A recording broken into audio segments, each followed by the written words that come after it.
사실 조금 부끄럽지만 어떠한 정치적인, 이념적인 성향에 대해서 고민을 해본 적이 별로 없습니다.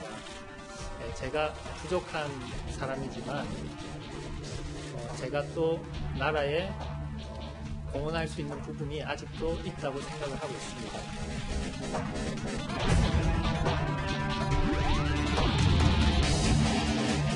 여러 가지 역사관이라든지 이런 문제들을 놓고 비판이 쏟아지고 있지 않습니까? 정치적 여론이 지금 후보자에게 좋지 않다는 사실도 알고 계시죠? 과학기술자는 헌법도 모르고 왜곡된 역사관을 가지고 있어도 도구적인 유용성만 있으면 됩니까? 또 버티면 장관이 된다고 생각하고 있는 거죠.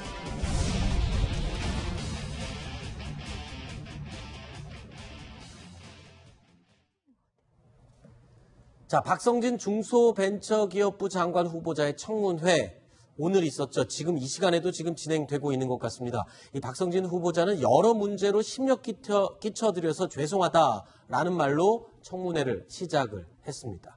자, 도마 위에 올랐던 역사관 문제에 대해서 박 후보자는 이렇게 답했습니다. 들어보시죠. 3년 전에 한 분, 그리고 1년 전에 한 분. 그 두 분 다 저는 딱 한 번씩밖에 전생에서 못 뵀던 분들입니다. 한 번도 시민단체 활동이나 정치적인 활동을 한 번도 한 적이 없습니다. 실질적으로. 전체 제 인생에서 한두 가지 흔적을 가지고 제 전체의 어떤 역사관이나 이념을 얘기하는 것은 올바르지 않다고 생각합니다. 자, 한두 가지의 흔적으로 내 인생 전체를 이념을 평가하지 말아라. 어떻게 들으셨습니까? 일단 박성진 후보자 같은 경우에는 지금 논란이 되고 있는 게 그 변희재 씨인데, 변희재 씨 같은 경우에는 극우 논객이죠. 네. 그리고 이영훈 전 교수 같은 경우에도 대표적인 뉴라이트 계열 학자거든요. 네. 그래서 뭐 건국절 논란의 당사자이기도 했고, 이게 뭐 이념이 옳다 그르다 뭐 이렇게 얘기할 수는 없겠지만, 네. 박성진 후보자가 문재인 정부와는 좀 결이 다른 사람이 아닌가, 역사관이 다른 게 아닌가, 네. 이런 생각은 좀 갖고 있습니다. 네. 자, 그냥 과연 한두 가지 흔적인지 이 부분에 대해서도 문제를 제기를 하는 사람들이 있죠.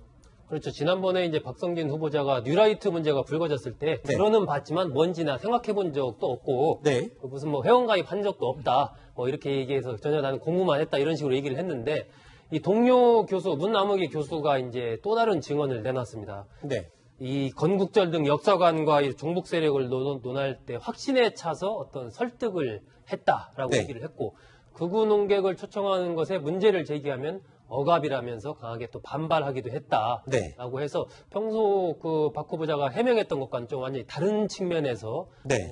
이렇게 동료 교수가 증언을 하기도 했습니다. 자, 오늘 청문회장의 분위기가 좀 굉장히 이상했었다. 그 이유가 여야가 바뀌었죠. 여야가 바뀌었죠. 그러니까 여당 의원들이 오히려 지금 후보자에게 냉랭하고 야당 의원들이 오히려 격려를 하는 그런 분위기였다면서요. 네. 이제 뭐 일부 내용만 저는 봤는데요. 네. 이 김경수 의원이 이렇게 얘기를 했습니다. 문재인 정부가 역사적으로 어떤 시기에 들어섰고 네. 국민이 요구하는 시대에 맞는 요구가 무엇인지에 대해서 분명한 인식을 하고 네. 장관직에 임해야 된다. 왜냐하면 지금 박성진 후보자가 역사관에 대해서 계속 공격을 받고 있지 않습니까? 네. 그런데 과연 이 문재인 정부가 가지고 있는 어떤 역사성에 대해서 박 후보자가 얼마나 제대로 인식하고 있는지 모르겠다. 이걸 애둘러서 이렇게 표현을 하고 있는 것이거든요.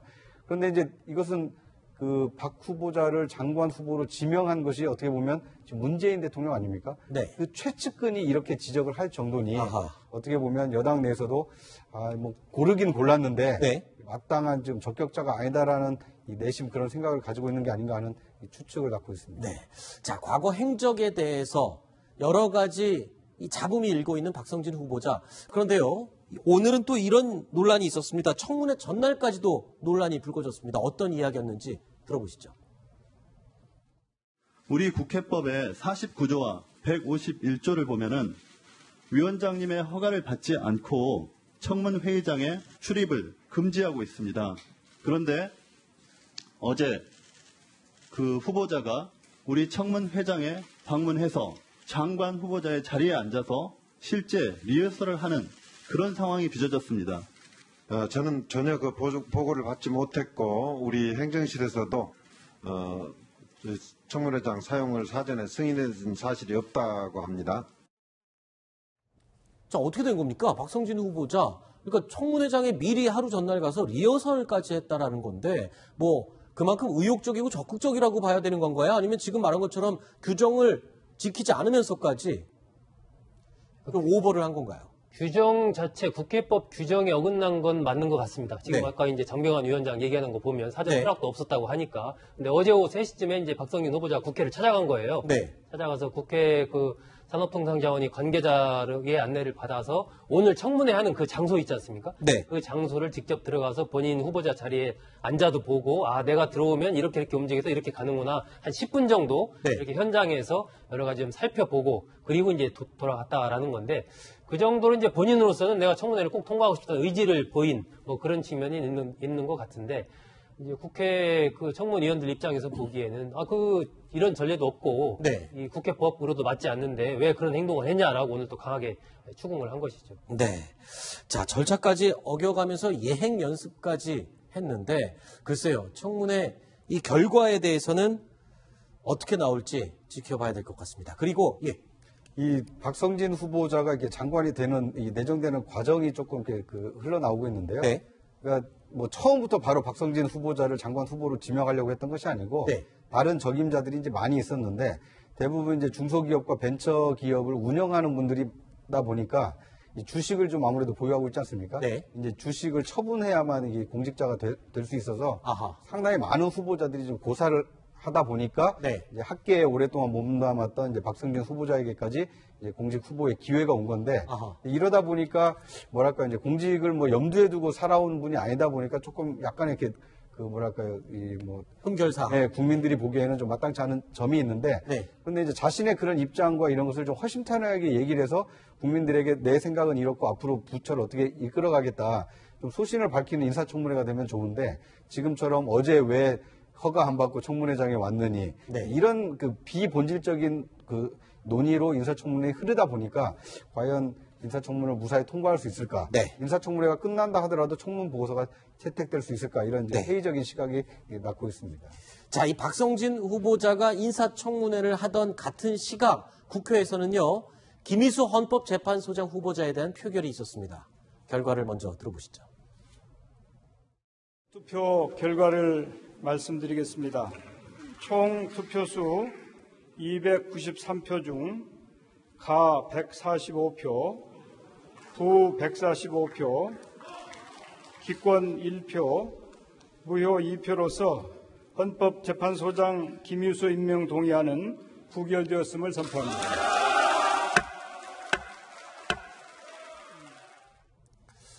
자, 저희도 이 방송 준비를 하다가 이 TV에서 흘러나오는 저 발표 소리를 듣고 제작진이 기함을 토하기도 했었는데 글쎄요. 116일 동안 기다렸던 이 결과인데 동표가 나왔습니다. 145표. 145표. 이거 어떻게 된 겁니까? 오늘 그 293명이 그 본회의 표결에 참석을 했거든요. 네. 그러면 이제 임명 찬성이 통과되려면 147표. 2표가 이제 부족해서 오늘 부결이 됐는데 네.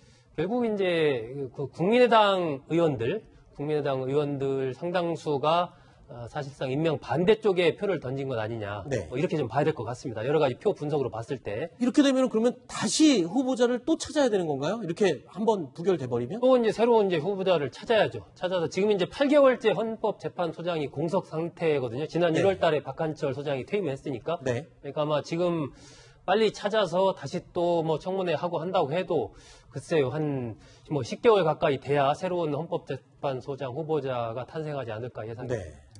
저는 김희수 헌재소장 후보자는 뭐 이렇게 낙마를 하게 됐기 때문에 개인적으로는 상당히 좀 안타깝겠지만 네. 오늘 이 표결 결과는 문재인 정부의 이 앞으로 최소 2년 반 정도를 좀 가늠할 수 있는 하나의 좀 사례가 될 수 있지 않을까 싶습니다. 네. 여소야대라는 것이 좀 입증이 된 거거든요. 네. 그러니까 문재인 정부가 출범했을 때 누구나 얘기했던 것이 연정을 해야 된다 또는 협치를 해야 된다 말을 하지 않았습니까? 네. 왜냐하면 국회에서 상황이 저렇기 때문에 그렇습니다. 네. 그러니까 대한민국은 법치 국가이기 때문에 이 국회에서 법안을 통과시켜야만이 이 하고 싶은 정책을 펼 수가 있는데 네. 만약에 저렇게 국회에서 계속 부결이 되면 아무리 정부가 열심히 정책을 준비하더라도 그렇죠. 실제 국민들에게 정책을 펼 수가 없거든요.